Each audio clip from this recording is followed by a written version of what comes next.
భాగ్యనగరంలో వీర సావర్కర్ మందిరంలో సమాచార భారతి ఆధ్వర్యంలో వేదిక మీద ముగ్గురు సుప్రసిద్ధులు ఉన్న ఈ సందర్భంలో బలీశ్వర్ గారు, గోపాలరెడ్డి గారు, విజయభారతి గారు, వేదిక ముందు ఉన్న సుప్రసిద్ధ పత్రికా రచయితలు, కవులు, సామాజిక కార్యకర్తలు, అంతకు మించి నిబద్ధత ఉన్న అందరికీ నమస్కరిస్తూ, ఈవేళ మన ముందరి సహా స్వీకర్తలు చెప్పినట్లుగా జర్నలిజం వృత్తి అనేది వృత్తి అవునా కాదా అనే సమస్యగా మారింది.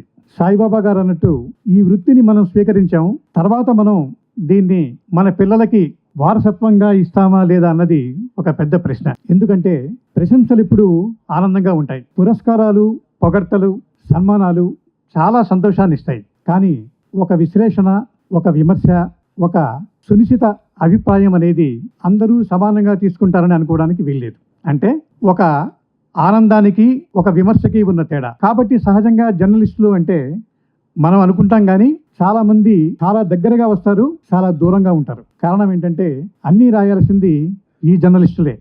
ఏమి రాసినా దానికి ఒక ప్రామాణికం అన్నది మనం అనుకుంటాం. ఈనాడు పత్రికలో 36 సంవత్సరాలు ఉపసంపాదకుడిగా పనిచేశాను.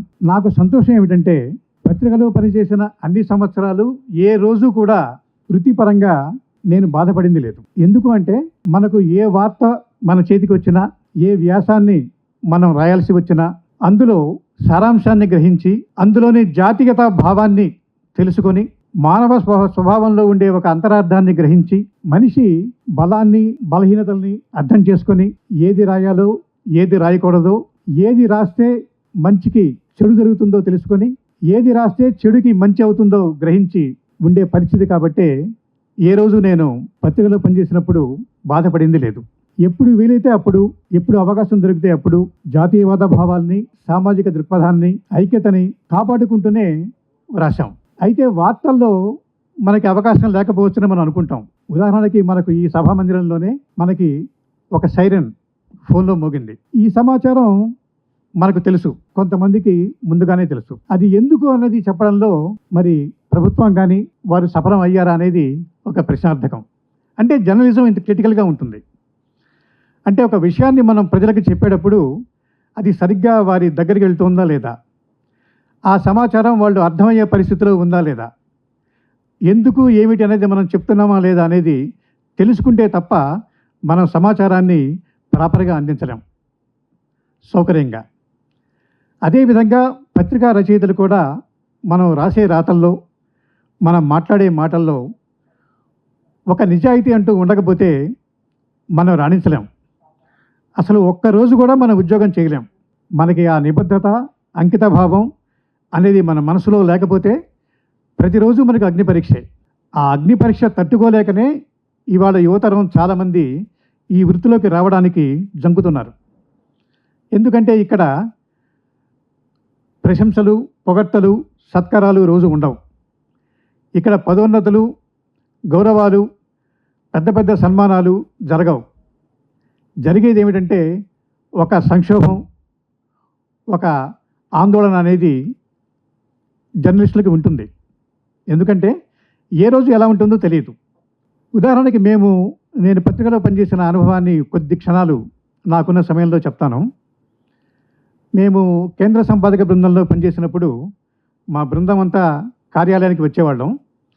వచ్చిన తర్వాత మాట్లాడుకునేవాళ్ళం. ఏ రోజు ఏం రాయాలో మాకు ముందుగా ఏమీ తెలియదు. ఈరోజు రాగానే ఫలాని బస్సు అగ్ని ప్రమాదం జరిగింది, 32 మంది సజీవ దహనమయ్యారు అనే వార్త మాకు వస్తుంది. దాని మీద రాయాలి ఆ రోజు.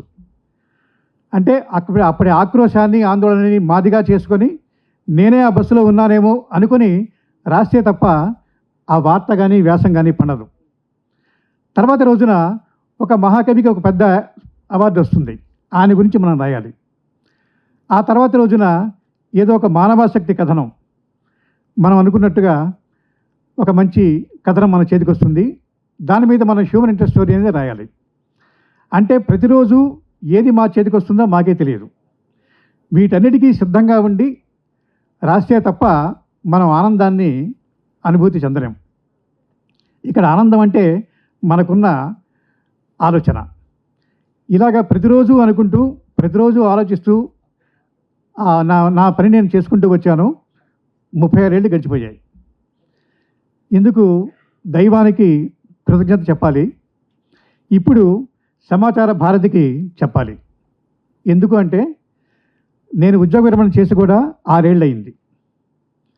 అయినా ఎక్కడో 6 ఏళ్ల తర్వాత నేను ఉన్నానని గ్రహించి నేను రాస్తున్న రచనల్ని చూసి పరిశీలించి విషయం ఏముందో ఉందని తెలుసుకొని అక్కడి నుంచి ఇక్కడ దాకా నన్ను రప్పించిన పెద్దలందరికీ మనస్ఫూర్తిగా నమస్సుమాలు అర్పిస్తున్నాను. ఎందుకంటే అక్కడి నుంచి ఇక్కడికి రావడానికి మధ్యలో అనేక వందల మైళ్ళు ఉన్నాయి. అనేక సంవత్సరాలు గడిచిపోయాయి. అయినా కూడా ఇవాళ మీ ముందుకి వచ్చి మాట్లాడే అవకాశం నాకు వచ్చింది అంటే జర్నలిజం వృత్తిలో ఉండే గొప్పతనం అది. నేనే ఉదాహరణ అని మీకు మనవి చేస్తూ, ఈ వేదిక మీద ఉన్న మా వల్లీశ్వర్ గారు, ఆయన మాకు గురువు. రిపోర్టింగ్ ఎలా ఉండాలో ఆయన రాసి మాకు చెప్పినవారు. నేనంతా సబ్ ఎడిటర్గా ఆఫీస్లోనే నా జీవితం గడిచిపోయింది. అప్పుడు ప్రతిరోజు వల్లీశ్వర గారు ఏ వార్త ఎలా రాస్తారని ఒక పాఠకుడిలాగా మేమందరం ఎదురు చూసేవాళ్ళం. ఈనాడులో ప్రతిరోజు మాకు ఒక ఉత్కంఠ, ఆయన ఏమి రాస్తారు ఈరోజు వార్త అని. ఇలాంటి అనుభవాలు పొంది మరి ఇలాంటి విషయాలు తెలుసుకొని మీలాంటి పెద్దలు, అనుభవజ్ఞులు, ఆత్మీయులు మీ ఆశీస్సుల వల్ల, మీ దీవెనల వల్ల, మీ ప్రోత్సాహం వల్ల 66 ఏళ్ల వ్యక్తి ఇవాళ మీ ముందు నుంచున్నాడు. అందుకు కృతజ్ఞతాంజలి సమర్పిస్తూ ఇదే సంతోషంతో, ఇదే సంతృప్తితో, ఇదే ఆలోచనతో నేను రచనలు కొనసాగిస్తానని మనవి చేస్తూ, రచనల్లో జాతీయ భావాల్ని, మంచి ఉద్దేశాల్ని, సానుకూల దృక్పథాన్ని కలిగిస్తూనే ఉంటానని విజ్ఞప్తి చేస్తూ, నాకు ఈ మంచి అవకాశాన్ని కలిగించిన మీ అందరికీ పేరు పేరున నమస్కృతులు సమర్పిస్తూ సెలవు తీసుకుంటున్నాను. నేను చూసినంత వరకు నాకు అనిపించేది ఏమిటంటే జర్నలిస్టులకి పురస్కారం అందించడం, గుర్తించడం కొంచెం తక్కువ నాకు అనిపిస్తూ ఉంటుంది. అటువంటి ఒక మంచి కార్యక్రమాన్ని అనేక సంవత్సరాలుగా సమాచార భారతి నిర్వహించడం మనందరికీ గర్వకారణం. నారద జయంతి విశిష్టత గురించి మాట్లాడాలంటే, నారదుణ్ణి సాధారణంగా కలహ భోజనుడని, కలహ ప్రియుడని అభివర్ణించారు కొంతమంది రచయితలు, మేధావులు. కానీ వాస్తవానికి వారు ధర్మాచరణ, ధర్మాన్ని నిలబెట్టడం ఆయన ధ్యేయంగా పనిచేసిన ఉన్నటువంటి ఒక మహానుభావుడు. మనం పురాణాలను ఒకసారి మనం పరిశీలించినట్టయితే శ్రీమద్ భాగవతాన్ని రచించడానికి వేదవ్యాసుణ్ణి ఒక రకంగా మోటివేట్ చేసినటువంటి మహానుభావుడు నారదుడు. అలాగే మహర్షి వాల్మీకి, రత్నాకరుడు అనే బోయవాడు మహర్షి వాల్మీకిగా మారడానికి దానికి మూలకారకుడు నారదుడు. ఇలా మనం పురాణాల్లోనే కాకుండా ఇటీవలి కాలంలో, అంటే మనం కర్ణాటక సంగీతానికి మూల పురుషులుగా చెప్పదగిన త్యాగరాజస్వామి వారు, వారికి కూడా స్వరార్ణవం అనే ఒక సంగీత గ్రంథాన్ని నారదుల వారు అందించారని ప్రతీతి.